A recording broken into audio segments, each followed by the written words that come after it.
జల ప్రళయం విషయంలో 180 సంవత్సరములు దీర్ఘశాంతమును వహించి ఉన్నావు ప్రభువా. ఇప్పటికీ కూడా నీ యొక్క రాకడ ఆలస్యం అవుతుందంటే నా విషయమే నువ్వు ఇంకను దీర్ఘశాంతం వహిస్తున్నావేమో తండ్రి.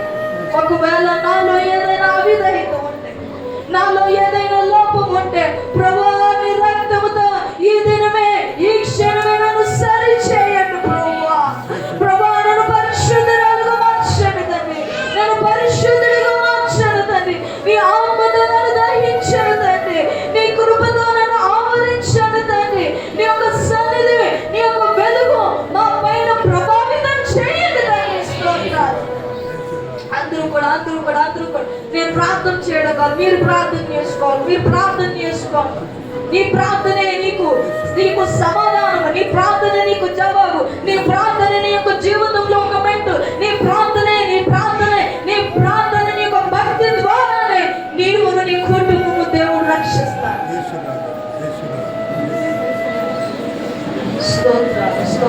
స్తోత్రాలు.